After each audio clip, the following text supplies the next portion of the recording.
Hello my friends, welcome to my channel. My name is Thomas and I took quite a little break from making fragrance videos because I lacked the motivation, but it's coming back and I hope that this time it lasts. We shall see.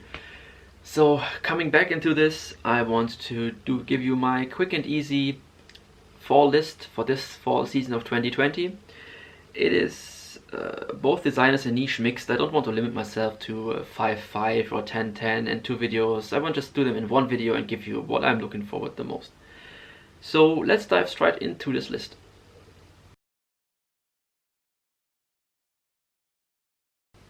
To get this obligatory part out of the way in the beginning, if you like what you're seeing, please consider subscribing and dropping me a like. Leave a comment if you like, I would love that. It probably helps my channel grow, although I don't know if it goes much anywhere with my current motivation, but we shall see.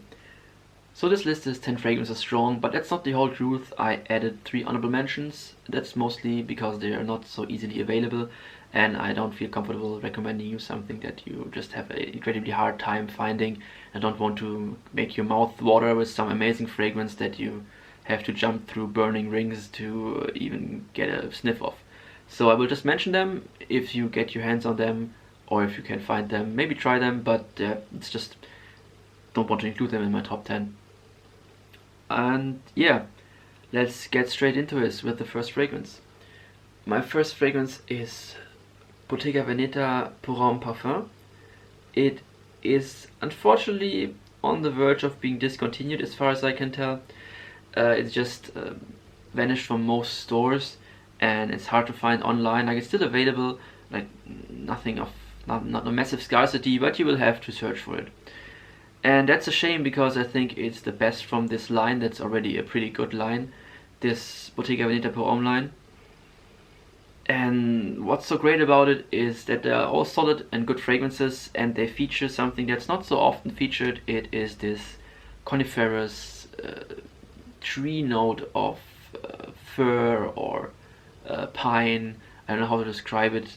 It's just this smell of coniferous trees, needles, and just something that I personally really like. Some people are reminded of the stuff that you put on the hot stones in a sauna. Not so much. I mean, it's still way off. It's the same scent, but it's completely different than this sauna air, whatever it's called, freshener stuff. I don't know what its name is. And this one, it's considered to be more of a fall fragrance. It has no freshness. Like the Eau de Toilette still has a bit of a freshness with lemon or bergamot, I don't exactly know. And there is the Essence Aromatique version that is just heavily focused on this freshness and loses those leathery or tonka stuff in the base. While this, as I said just right now, has leather and tonka, and it has spices like nutmeg or allspice. It's not, you cannot pinpoint what it exactly is, but it's just a super cozy mixture of this fir tree stuff, this spicy part, the leather and the tonka, and it gives this such a cozy and nice and warm and welcoming aura. I don't think it's super attention grabbing or anything that will pull massive compliments, because it's in the air around you and it just envelops you in this, I don't know, in this fragrant halo of comfort. It smells so relaxing. I just love it. It lasts a long time. You still get whiffs 8 hours or longer in. It just at no point does it push massively and makes itself known. It's not punching anyone in the face, but that's what I love about it. It's soft. It's just something that you want to cuddle. This fragrance. It's so, I don't know. It's just amazing. I love this. Yeah, but unfortunately, again, it's vanishing off the shelves. If you had your eyes set on this a while ago, or if you just, from what I'm telling you, think that it might be something for you, look around for it now. It might be gone in a few years or in a few months. I'm not sure. It was said to be gone a year ago and you can still find it, so it's not vanishing fast, but it's probably not for long. Next up on this list is something I was dancing around for quite a while, and the reason why I actually pulled the trigger after trying it from travel size to get a full bottle is because I smelled it on my girlfriend. Like, we went trying out fragrances in the city, and she was spraying this on, or I recommended to try this. It smells good. I sprayed it on her, and when I smelled it wafting from her, I thought, oh my god, this is so amazing. It the scent trait it leaves off is even better than what I smell when I sniff myself. Like, it's, oh my god, it's so good, it's so enchanting. And yeah, it's this not so dominant but noticeable rose that you get from this, a hint of spiciness, like, which hints at red pepper or pink pepper. I think there might be a bit more spices in there, at least my brain tells me there's a bit more spicy than what the note breakdown tells me, but who knows. It also has amber. In here it smells really like a labdanum or something resinous. And it also has woods, like some soft woods like gaiac wood and maybe cedar wood, I'm not entirely sure. It just smells round and like luxurious. It doesn't smell overly complex, and I don't think it changes a lot in the life of the fragrance, but what it gives off is an aura of like refinement. It's perfectly unisex, I think. I think it's sexy on a woman, it's sexy on a man, it's sexy on your cat. I don't know, wherever it's sprayed, it's super sexy and amazing. Please don't do any sexy stuff to your cat. It's just a really, really good fragrance.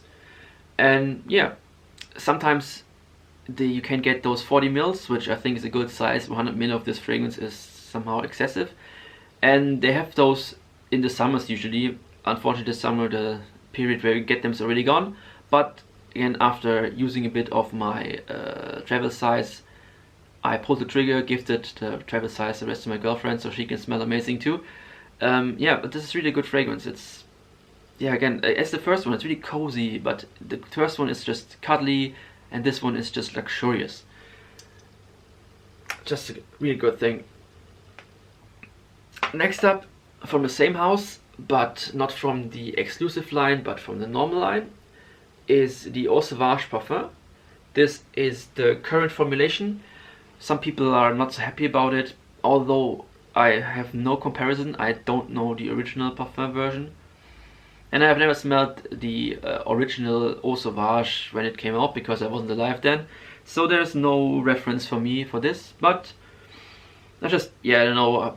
This is just an amazing fragrance. Like, whoever did this, I think it is was Demochy who does the fragrances for Christian Dior.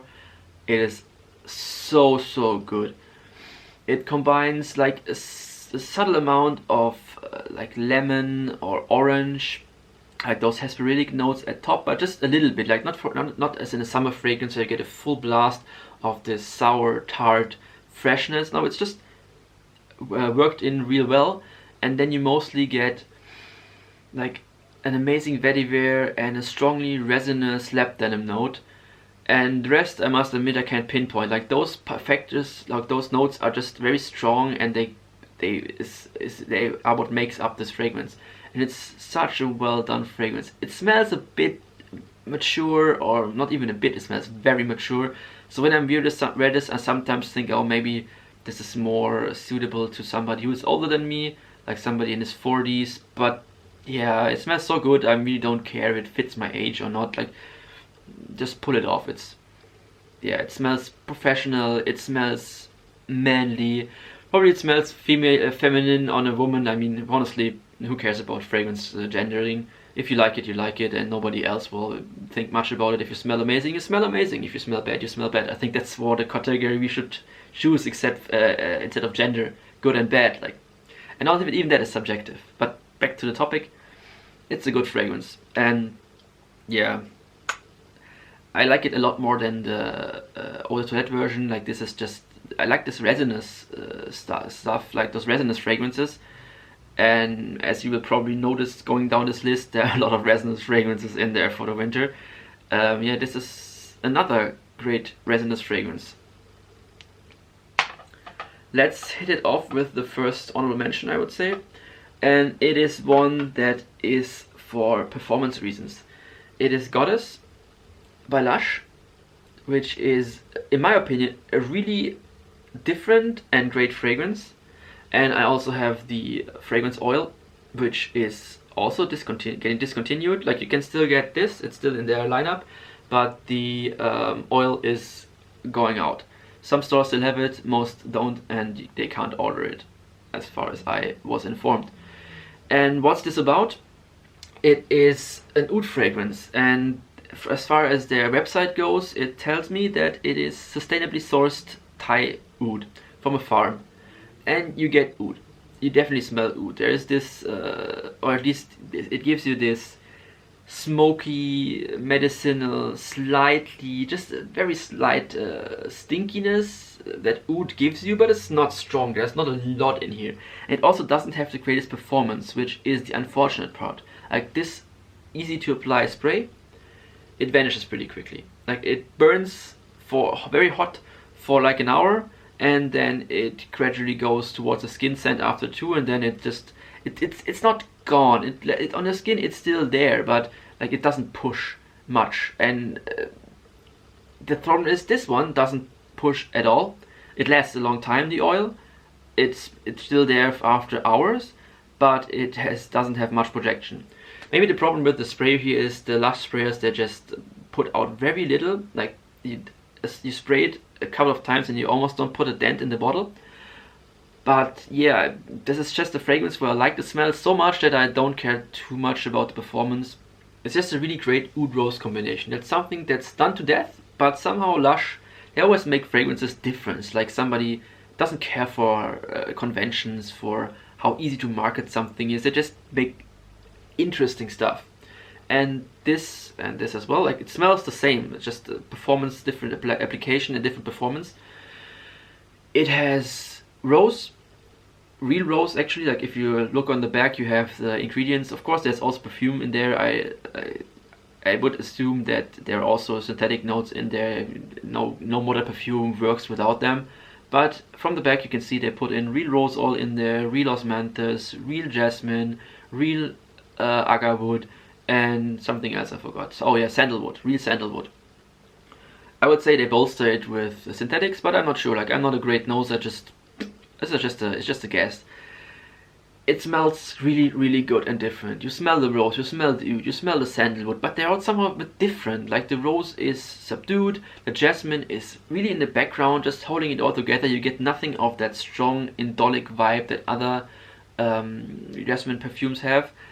And the sandalwood, it's not necessarily that creamy and milky, it's smoky and woody. And the oud is not that stinky. It is a bit, it has this oud facet, but it's also mostly smoky and a bit like resinous and cozy. Like just from giving you the notes, I think it's misleading. Like it is not what you expect when somebody tells you, oh, it's an rose oud sandalwood combination. It's different. It's just really different.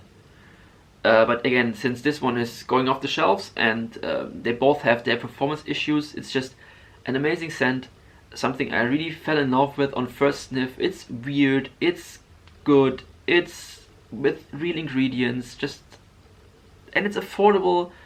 Okay, the bottles, they don't look stunning, but I mean, who cares? Like if the stuff inside is good, the sprayers aren't so great, just as I told you. But I mean, just push it down a bit more often and things will even out. Yeah, my first honorable mention is Goddess by Lush.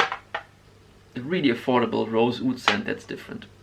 So let's get back into the regular list. This is also a bit unfair because this one is apparently getting discontinued too. You can still find some by some retailers. There's still some stock. It's Blanc Japonais by Tom Ford. But I heard it through the rumor mill in the fragrance community that this, amongst some other Tom Fords, like they said all ouds except for oud wood would be discontinued, and this as well, Blanc Japonais.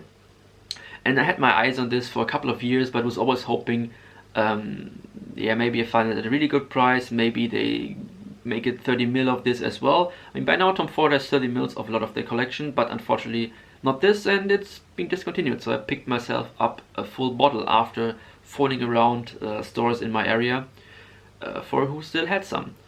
And I found it, and I'm really glad that I did, because I'm pretty sure that I will cherish this for years. I just wish I had a smaller bottle.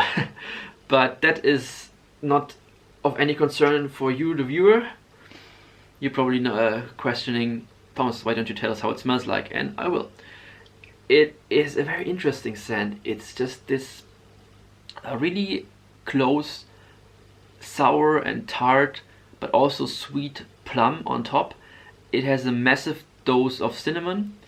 as well as like a woody, not resinous, more like dry and soft woods, as well as other spices and a bit of floralness, but it's all that is just very far in the background.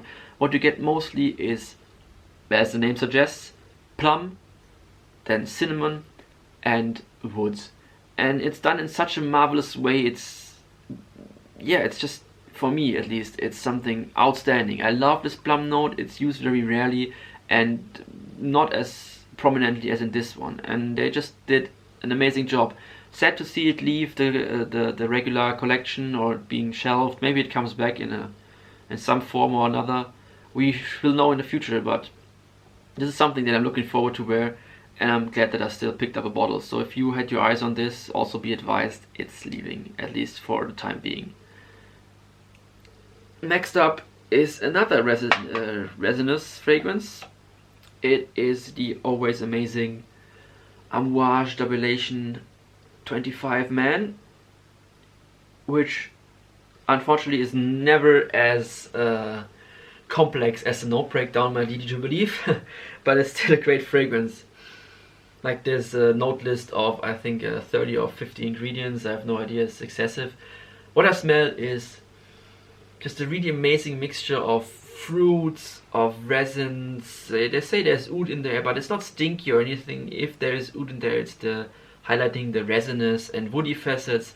It is spicy, but mostly it's just a very, very amazing blend. Or I don't know, some people say there's just mostly one ingredient in there, but this ingredient seems to be pretty magical and amazing, because I just love how this smells.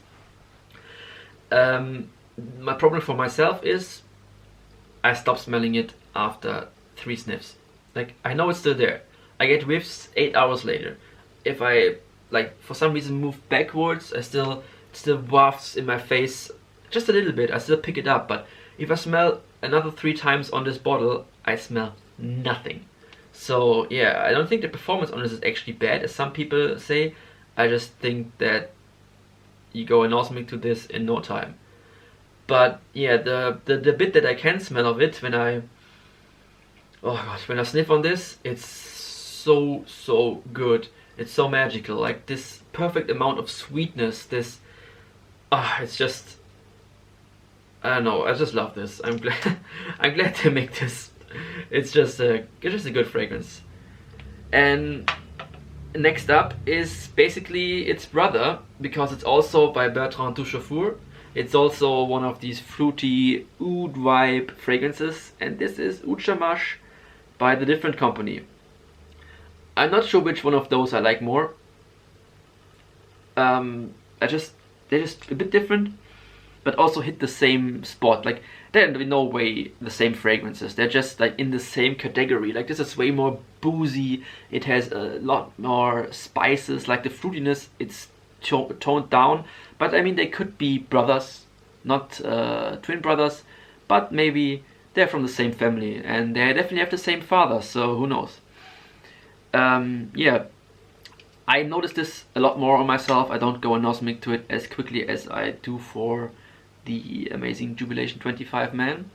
But yeah, it's just a really nice, okay, no but, forget the but.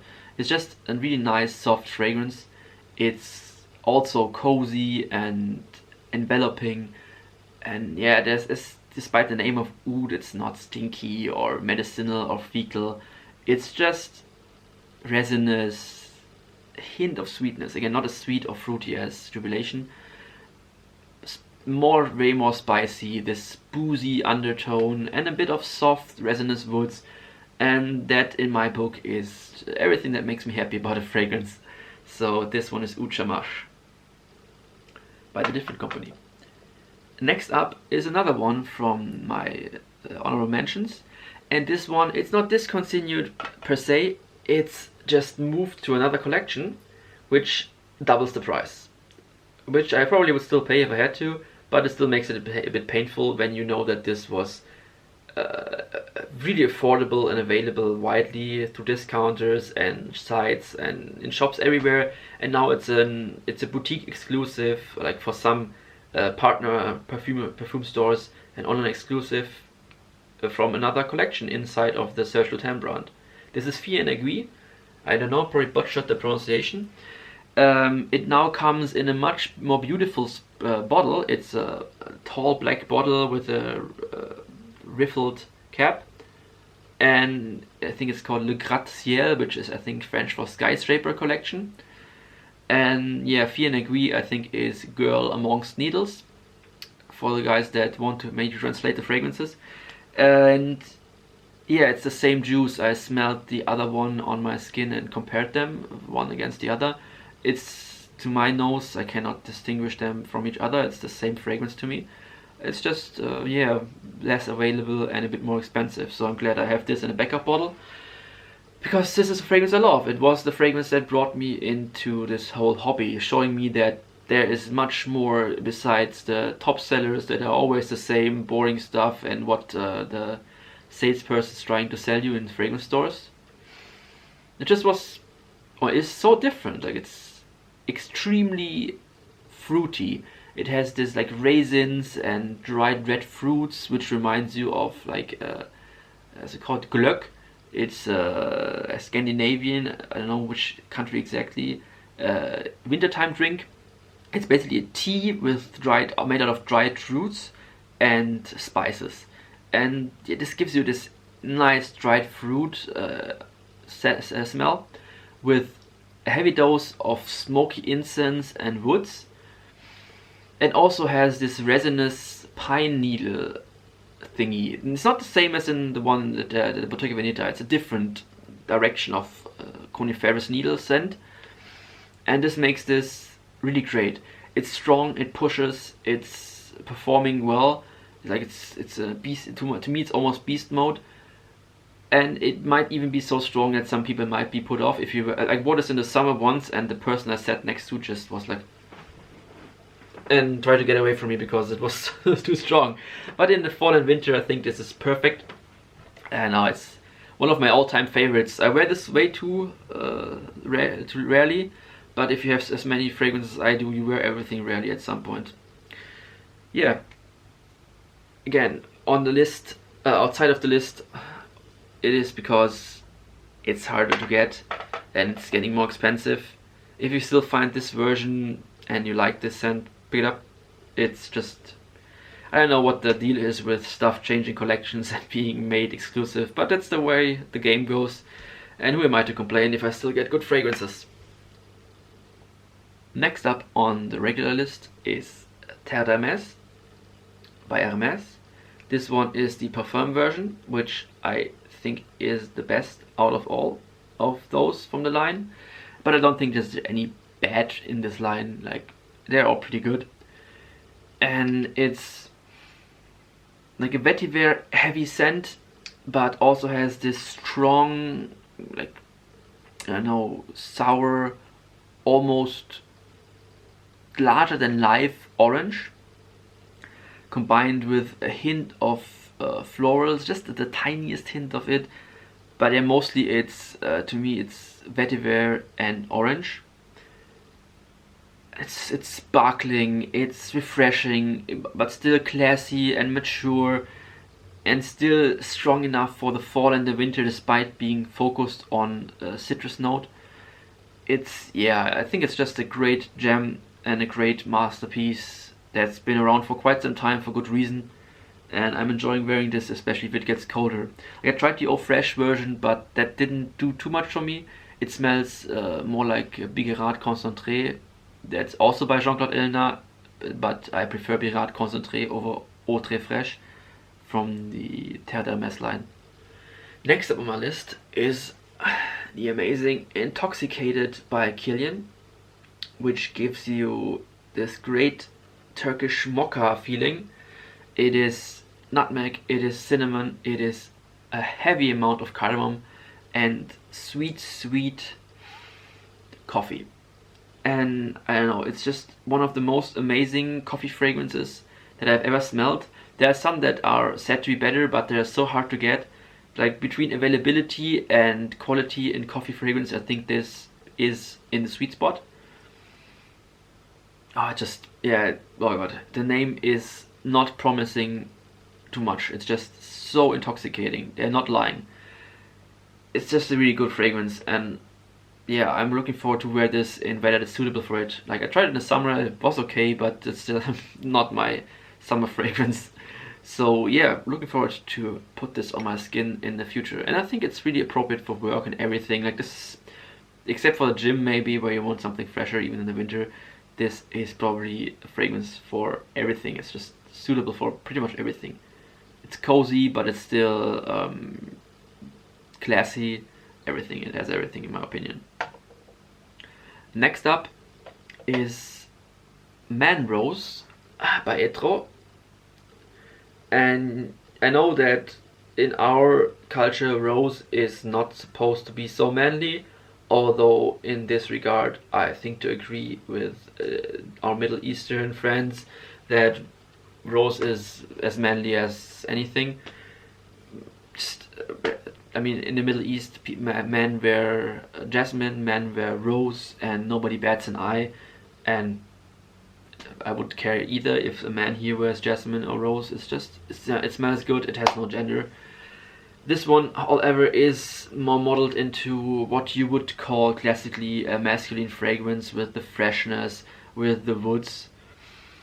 Like, it combines lemon or bergamot, like citrus notes, with rose.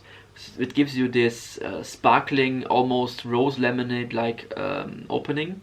It also has a bit of incense, which gives it a mysterious touch. It's also vetiver and patchouli in there, as far as I recollect, because I think I smell them in there. And it's some dry woods. It's not the most complex scent I have ever smelled, but like, for what it does, giving you a simple, crisp, clean rose, it does everything. It's maybe not real rose, because real rose smells a bit stuffy sometimes, but to get this clean rose feeling, like, those aroma chemicals are just, oh, they're just so good. Like, even if there's no real rose in there, I just don't care. It smells so amazingly of a fresh, crisp rose. And yeah, it just does everything right. Even if you're a person who is really not willing to like bend the gender norms in fragrances, this is still for you. It's called Man Rose, and if you're a man, you can just wear it as a rose fragrance. So try this out. Even if you think that men shouldn't wear rose, this might change your mind. Last from the list is another resinous fragrance. I mean, you would have guessed in my list that there's more resin. It is Masai Mara by Berdu, and it is just magical. It's like if you want a point of reference, it's like a reduced, more simplified, less sweet version of Ambre Narguilé, or I think Wajan is the Ambre Narguilé, like inspired by a fragrance from PDM. It smells less of cinnamon. It smells mostly of labdanum, with a lot of labdanum. And I'll describe it otherwise. Like, it somehow still smells like cinnamon, although it's not listed. They only list 3 notes for this, which is, I think, buchu, which is some African fruit or something from Africa, which I have never smelled, obviously, and I don't even know what it is. Then there's supposed to be chamomile, which I also don't smell, and Spanish labdanum. And yeah, this labdanum is mostly what you get, and oh my god, is it good. Again, I'm pretty sure there's more in there, and it's just what they give you, what you're supposed to focus on. It is magical. It is way less sweet and way less cinnamon heavy as Terdemes or Jan is, or Jan is just downright syrupy. This is like, again, a more everyday version of Ambre Narguilé, which I also own and really love, but like, this is just more of a fall fragrance. Ambre Narguilé for me is more for when it's really cold, or when you are on like a date with somebody you already know. And this is just something you can also wear this to work. Nobody is like, of course I wear everything to work, I don't really care, but if you have to care about this, or if you do care, this is just more of an everyday scent. It's also less expensive, still giving you the same vibe, but again, I'm in no way implicating that this is a clone or they're the same. They're not the same at all. No, the all part is a lie. They are similar. They give you the same vibe. They're heavily labdanum and resin focused fragrances with a spicy cinnamon touch, and yeah, just really good thing. And I'm in love with it. But as sad as it is, this already brings us to the last fragrance in this video, and it is yet again from the honorable mentions list. This is a Middle Eastern exclusive. That's why I don't want to put it into my normal list. It's L'Odyssée Porom Orançons from Issey Miyake, and I had the fortune to be able to pick this up, and it is an amazing fragrance. I have no idea what I'm actually smelling, to be honest. Like, I'm not smelling incense, as the name would suggest. I'm obviously not smelling gold. It's sweet. It's pretty sweet to me. It has something that reminds me of Sisters. It has a bit of myrrh, as far as I can tell. I get like something. It's really hard to describe. Like, the note list they give you on Perfumo or Fragrantica hasn't so much to do with what I'm actually smelling. And again, the name is super misleading. There's no incense in there, like none of this frankincense or incense. Again, more of myrrh, definitely myrrh, and Sisters, which are part of incense sometimes, but yeah, I expected something different. This was a blind buy, and as blind buys goes, I am lucky, but they never smell like what I expect them to smell, and this is no difference. And after getting over how sweet it is, I was not expecting like a Middle Eastern exclusive men's fragrance to be this sweet. After wearing it a few times, I can tell that this is amazing. I wish they would not limit this to the Middle East. I don't know why they do this. It is like with the other one from that line, the Norambre, that I also own. It is more challenging, and it's maybe not as good as this, but those are pretty much the two most astonishing fragrances from that L'Odyssée Porom line, and somehow they're limited to Middle Eastern areas, which I'm really jealous of. I'm really jealous of the Middle Eastern people to be able to pick this up easily. I wish this was sold here widely, and I have no idea why it isn't, because I have no doubt that this would be popular. Or maybe I'm wrong, maybe I'm just a fragrance enthusiast who has no idea what the mass market demands. But yeah, if you can get your nose on it, do it. It is definitely worthy of being tried out. It's just so hard to acquire. It took me quite some time and a lucky coincidence to get this. Yeah, however, I'm really looking forward to wear this. First, I wasn't such a big fan of it because I was grappling with the sweetness, but now I'm down with it, and I think it's just great. This concludes my list, which was already long enough. And yeah, as you might have noticed, I'm really a big fan of coniferous notes, of resinous notes, and yeah, spicy things in the winter. For me, there's always some vetiver scents in there. There are, I think, 3 feature vetiver, at least on a medium level, or more prominent for 2 of them. And I know I'm just a big vetiver fan.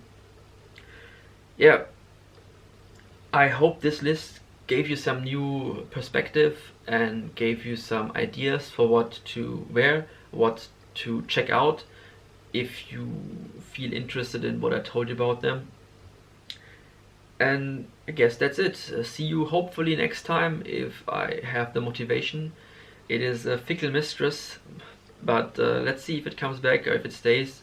I think right now my current living situation lends itself much better towards, or life situation rather, lends itself much more to doing those stuffs on the weekend, and I think I will get my ass down and do more. So, hope you enjoyed this video. As I said earlier, if you liked it, consider subscribing and giving it a like, and hopefully see you soon.